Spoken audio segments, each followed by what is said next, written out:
Nouvelle édition du 12-15, merci de nous rejoindre. Tout de suite les titres de ce journal avec le début ce lundi d'une tournée africaine pour le président français Emmanuel Macron. Le Cameroun, principale économie d'Afrique centrale, est la première étape de ce déplacement qui l'amènera ensuite au Bénin et en Guinée-Bissau jusqu'au 28 juillet. Au cœur de ce déplacement, les approvisionnements alimentaires en Afrique avec en toile de fond l'offensive russe en Ukraine. Autre sujet majeur, la lutte contre le terrorisme.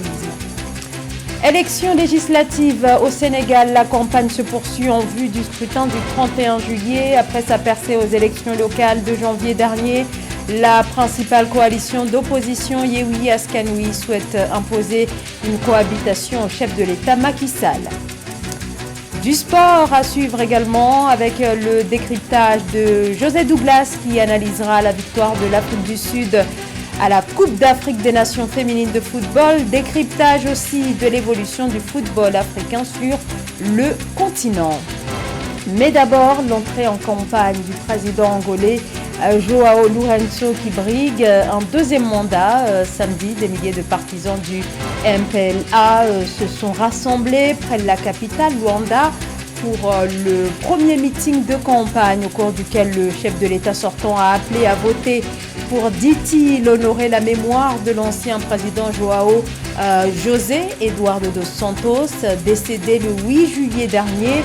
Des déclarations que certains qualifient de récupération politique à quelques semaines de la prochaine élection présidentielle qui opposera le 24 août le chef de l'État sortant João Lourenço au chef de file d'une opposition désormais unifiée, Adalberto Costa Jr. Je vous le disais en titre, la tournée africaine du président français Emmanuel Macron, la première sur le continent depuis sa réélection, une tournée qui débute aujourd'hui et durera jusqu'au 28 juillet. Au programme, 3 pays d'Afrique subsaharienne et au cœur de ce déplacement, la crise alimentaire aggravée par l'offensive russe en Ukraine. Les discussions porteront ainsi sur les nouveaux partenariats agricoles. Les questions sécuritaires en Afrique seront également abordées. Le président est attendu dans la semaine au Bénin, en Guinée-Bissau et au Cameroun. Le Cameroun, première économie d'Afrique centrale, est le point de départ dès ce lundi de ce déplacement. Le président français sera reçu par le chef de l'État camerounais, Paul Biya. Corinne Kamse-Fem. Face à Paul Biya, le président camerounais qui a toujours plaidé pour un co-développement avec les partenaires internationaux, le président français Emmanuel Macron compte annoncer au Cameroun lors de la première étape de son périple en Afrique qui le conduira successivement au Cameroun, au Bénin et en Guinée-Bissau du 25 au 28 juillet 2022 la mise sur pied d'un important projet agricole. Une nouvelle approche qui se veut une réponse pragmatique face aux conséquences multiples de la crise mondiale résultant de la guerre entre l'Ukraine et la Russie. Une approche qui conforte la vision des autorités du Cameroun qui ont fait de la non-ingérence dans les affaires internes et le partenariat stratégique de développement avec les puissances alliées un pilier de la relation géopolitique. Le Cameroun, c'est un pays qui a comme pilier, n'est-ce pas, de son développement, c'est l'agriculture. Donc, il faut trouver des outils pour accompagner cette agriculture. La première problématique, n'est-ce pas, c'est la pauvreté dans le monde rural.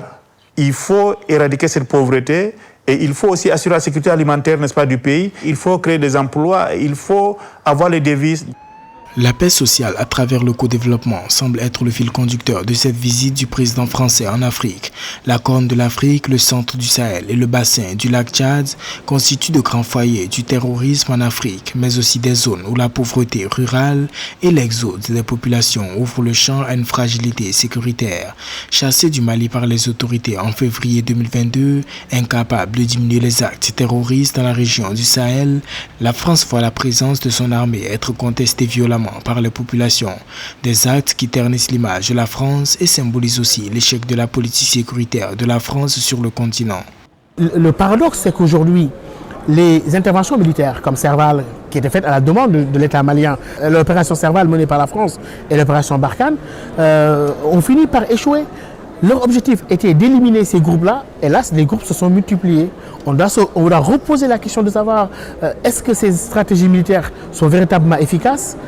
Elles sont nécessaires, certes, mais elles ne sont pas suffisantes pour régler la question du terrorisme. Je dis souvent qu'il est très difficile de vaincre une idéologie, de tuer une idéologie avec une Kalachnikov. Pour le président Macron, qui depuis son premier mandat plaide pour un renouveau des relations de la France avec les pays d'Afrique, la perte ces 20 dernières années d'importantes parts de marché en Afrique au profit d'autres partenaires comme la Chine. En visitant le Cameroun, le Bénin et la Guinée-Bissau, Emmanuel Macron va à la rencontre d'interlocuteurs de choix. Paul Biya, par son expérience et son expertise, qui a toujours prévenu ses partenaires français sur la réorientation obligatoire de leur politique en Afrique. Patrice Talon, qui a obligé la France à restituer les œuvres d'art au Bénin tout en affichant un franc-parler. Et enfin, Oumaro Sissoko Embalo, président de la Guinée-Bissau, pays lusophone d'Afrique de l'Ouest, dont le nouveau leadership à la tête de la CEDEAO est un tremplin pour impulser une nouvelle dynamique. La campagne pour les élections législatives bat son plein au Sénégal. 8 listes sont en lice pour le scrutin fixé au 31 juillet, dont Yewwi Askan Wi, la coalition de l'opposition qui réaffirme son objectif, imposer une cohabitation au chef de l'État Macky Sall, et cela grâce à une alliance avec la coalition Wallu-Sénégal formée autour du PDS de l'ancien président Abdoulaye Wade. Cheikh Omar Kamara. Au Sénégal, les élections du 31 juillet à un tour visent à renouveler les 165 sièges de députés. L'actuelle assemblée est largement dominée par la coalition présidentielle qui fait face à une situation inédite. La coalition Yewwi Askan Wi, Libérons le peuple, de l'opposant radical Ousmane Sonko, dont l'invalidation des titulaires sur la liste nationale avait été source de tensions préélectorales, et en intercoalition avec la formation Wallu-Sénégal, Sauver le Sénégal, dont la tête de liste nationale est l'ancien président Abdoulaye Wade. Leur volonté est d'imposer une cohabitation au président Macky Sall et de l'empêcher de briguer un troisième mandat consécutif.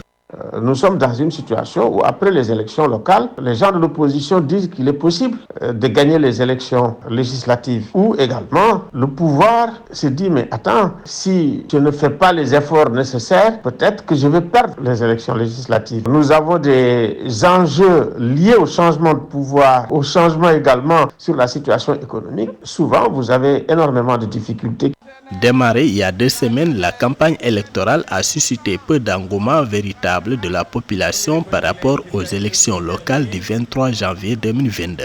Nous avons vécu tout un contexte qui peut expliquer, si vous voulez, cette espèce d'apathie de la campagne électorale qui a du mal à démarrer. Donc, le contexte d'ailleurs de violence politique préélectorale avec un contentieux assez lourd qui, à un moment donné même, on se disait, est-ce que les élections vont avoir lieu ou non? Au total, 8 listes ont été validées pour les législatives du 31 juillet 2022. Président de l'Assemblée nationale depuis 2012, Moustapha Niasse va quitter le perchoir au terme de la 13e législature élu en 2017. La campagne électorale démarrée dimanche 10 juillet sera close le 29 juillet 2022. Siboniso Douma est le nouveau président de l'ANC pour la région du KwaZulu-Natal en Afrique du Sud. Siboniso Douma, un proche de la faction fidèle à l'ancien président Jacob Zuma. Une défaite pour le camp de l'actuel président Cyril Ramaphosa alors que se profilent les élections internes au Congrès national africain, le parti au pouvoir plus divisé que jamais. Le scrutin est prévu au mois de décembre prochain. Les révolutions technologiques au service de la médecine, la chirurgie est concernée de très près par ces innovations. Sur le marché depuis les années 2000, le robot chirurgical, le DaVinci XI, mis au point par une entreprise américaine. Le robot est doté d'une technologie de pointe qui retranscrit fidèlement les mouvements des mains du chirurgien. Une technique médicale mini-invasive introduite il y a quelques jours en Afrique du Sud dans un hôpital du Cap qui vient de faire l'acquisition de l'appareil. Kamesh Katapoulé.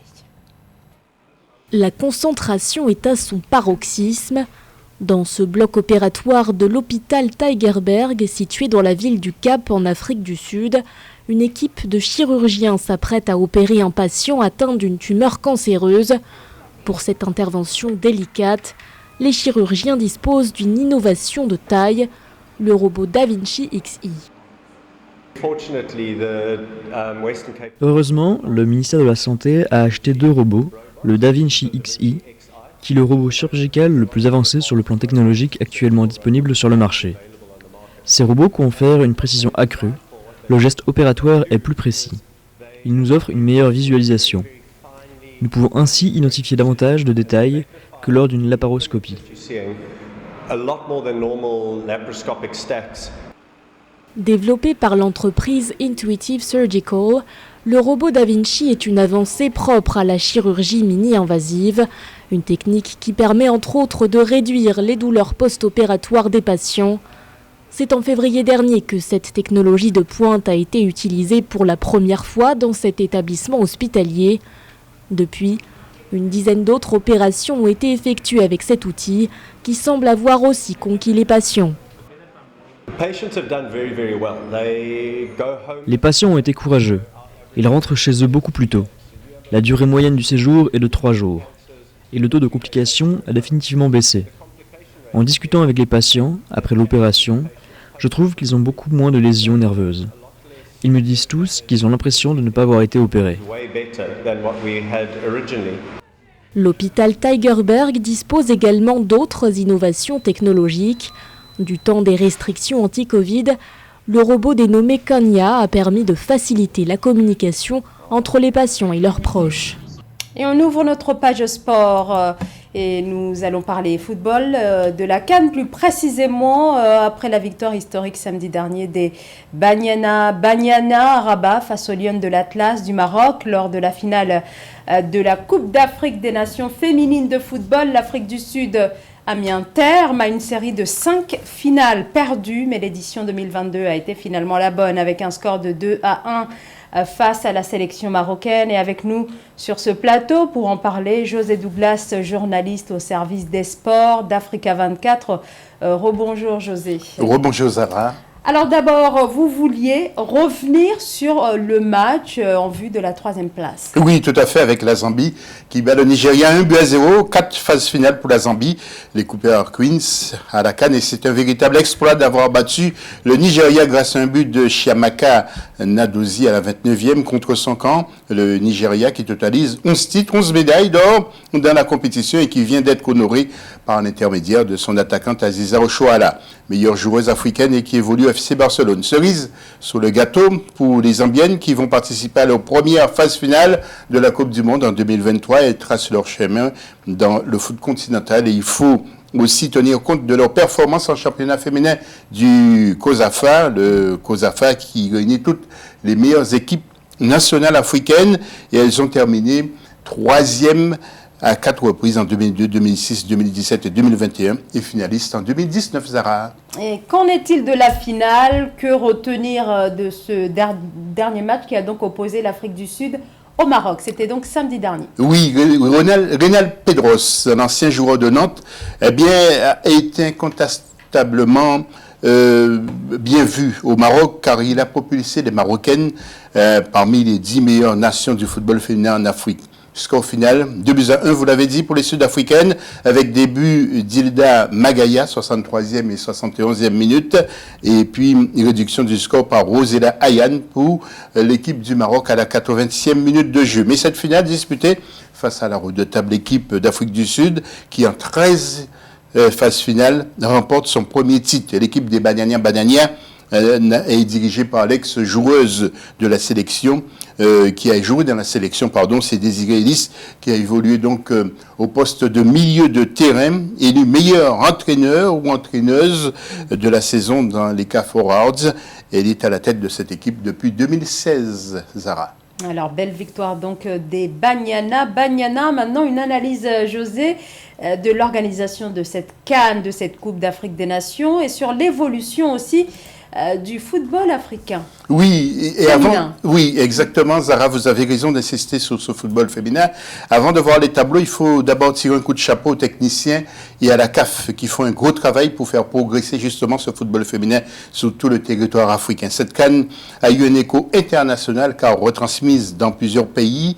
Très belle organisation aussi, 50 000 personnes ont assisté à la finale. Et plusieurs heures avant la finale, justement au complexe Moulay Abdellah de Rabat, des centaines de supporters, hommes, femmes, enfants, toutes catégories confondues, vêtus du maillot de l'équipe nationale, convergeaient déjà vers le stade dans une ambiance de fête. Patrick Motsepe, le président de la CAF, a justement déclaré qu'il était personnellement ébahi par ce qu'il a vu. L'accueil et le séjour ont été irréprochables, semble-t-il aussi, pour celles et ceux qui ont assisté à cette CAN. À noter également que le Nigeria, l'Afrique du Sud, le Maroc et la Zambie sont qualifiés pour la prochaine Coupe du Monde. Cette compétition qui aura lieu du 20 juillet au 20 août 2023 en Australie et en Nouvelle-Zélande.